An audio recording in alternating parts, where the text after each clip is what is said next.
एक सुहानी सुबह थी। जंगल के कोने में एक बड़ा सा आम का पेड़ था। उस पेड़ पर दो दोस्तों का घर था, फख्ता और शकराय। फख्ता एक सफेद और प्यारी कबूतरी थी जिसका दिल बहुत नरम था। शकराय एक रंगीन टूटा पैरट था जो हमेशा हंसने और बोलने में माहिर था।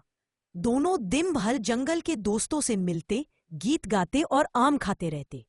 एक दिन जंगल में तेज आंधी आई।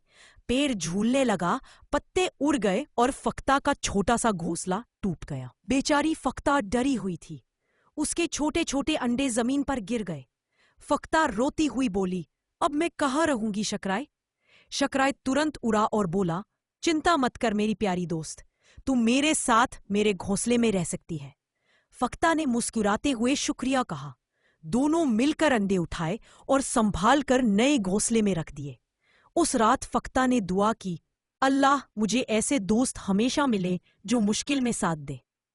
अगले दिन सुबह जब सूरज निकला, शकराय जंगल के दूसरे किनारे गया ताकि कुछ कर खाना ला सके। वहां उसने देखा कुछ बच्चे पेड़ के नीचे आम तोड़ रहे थे। उन्होंने पेड़ के पास जलती हुई आग छोड़ी थी। शकराय समझ गया कि ये आग पूरे जंगल को जला सकती है। वो तुरंत फख्ता के पास मुड़ा और बोला, फख्ता जल्दी, जंगल में आग लगने वाली है। दोनों ने मिलकर सभी पंछियों को पुकारा, उठो अपने घोंसले बचाओ। बुलबुल, मैना और कौवा सब मिलकर पानी के तालाब से अपने पंखों में पानी लाकर पेड़ों पर छिड़कते गए। फख्ता और शकराय सबसे पहले थे। वो एक टीम बन गए थे। धीरे धीरे सब मिलकर आग बुझा दी। सब पंछी फख्ता और शकराय को हीरो कहने लगे। बुलबुल बोली, अगर तुम दोनों मिलकर हिम्मत ना दिखाते तो हमारा जंगल जल जाता। फख्ता मुस्कुराई, दोस्त वही होता है जो दुख में साथ दे।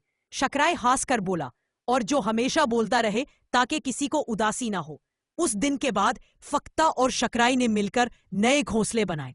उन्होंने फैसला किया कि वो सब पंछियों के बच्चों को सिखाएंगे दोस्तियां और मदद का असली मतलब क्या होता है।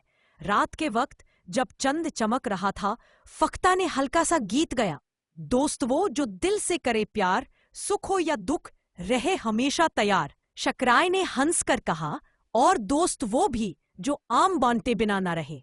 दोनों जोर से हंसा कर अपने घोंसले में सो गए, दोस्ती की मीठी यादों के साथ। मॉरल ऑफ द स्टोरी, सच्ची दोस्ती वही होती है जो हर मुसीबत में साथ दे, खुशी बांटे और दुख कम करे।